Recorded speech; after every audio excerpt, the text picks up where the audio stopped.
ನಮಸ್ಕಾರ ಅಂಕಲ್. ನಾನು ಸರ್ ಹಾಂ, ಯಾವ್ರು ಅಂಕಲ್ ನಿಮ್ಮದು? ಬಾಡಾರಿ ಬಂಕಾಪುರ ಹತ್ರ ಬಾಡ್ದವ್ರು. ನಿಮ್ಗೆ ನಮ್ಮ ಡಿಯರ್ ಲೈಫ್ ಕಂಪನಿಯ ಆಗ್ರೋ ಪ್ರಾಡಕ್ಟ್ ಕೊಟ್ರು. ಏನೇನು ಎದಕ್ಕೆ ಹಾಕಿದ್ರಿ ನೀವು? ಸೋಯಾಬಾನಕ್ಕೆ ಜೋಳಕ್ಕೆ ಹಾಕಿದ್ರಿ. ಹಾಕಿವಿ. ಸೋಯಾಬಾನ್ ಎಷ್ಟು ಬಂತ್ರಿ ಅಂಕಲ್ ನಿಮ್ದು? 8 ಕ್ವಿಂಟಲ್ ಬಂದತ್ರಿ. ಎಷ್ಟು ಎಕರೆಗೆ?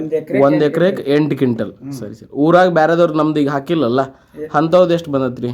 ಅವು 6 7 7 ಬರೀ. ಮತ್ತು ಬೇರೆದವ್ರು ಯಾರ್ಯಾರು ಕೊಟ್ಟಿದ್ರಿ ನೀವು ನಮ್ಮ ಪ್ರಾಡಕ್ಟ್? ಹತ್ತಿ ಕೊಟ್ಟವ್ರಿ. ಹತ್ತಿ ಕೊಟ್ರಿ. ಇದು ಚಲೋ ಬಂದತ್ರಿ. ಎಷ್ಟು ಬಂತ್ರಿ?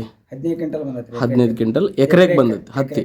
ಚಲೋ ಆಗೈತ್ರಿ. ಚಲೋ ಆಗೈತಿ. ಉಳ್ಕಾದವ್ರದ್ದು ಊರಾಗ ಹಾಕದೇ ಇರೋರು ನಮ್ದು ಅವ್ರದ್ದು 7 6 ಬಿದ್ದಾವ. 7 6 ಹಿಂಗೆಲ್ಲ ಕ್ವಿಂಟಲ್ ಬಂದೈತಿ. ಒಟ್ಟು ಚಲೋ ಆಗ್ಯಾವ್ರಿ. ಚಲೋ ಆಗ್ಯಾವ. ಹೆಂಗೈತ್ರಿ? ಭಾಳ ಉಪಯೋಗ ಬಂದತ್ರಿ ಇದು. ಹಾಂ, ಕಾಯಿ ಪಿಂಡ ಬರ್ತೈತಿ, ತೊಳಿ ನಿಚ್ಚು ಹೊಡಿತಿ, ಅದಕ್ಕೆ ಯಾವ್ದು ಏನು ರೋಗ ಪಾಗ ಬರೋದಿಲ್ಲ. ಸರಿ. ಈಗ ಬೇರೆ ಕಂಪ್ನಿ ತೊಗೊಂಡು ಹೊಡಿದಕ್ಕೂ ನಮ್ಮ ಕಂಪ್ನಿದು ಹೊಡಿದಕ್ಕೂ ಖರ್ಚು ಕಮ್ಮಿ ಆಕತ್ತೆ ಹೆಚ್ಚಿಗೆ ಆಕತ್ರಿ? ಇದು ಖರ್ಚು ಕಮ್ಮಿ ಬರ್ತೈತಿ.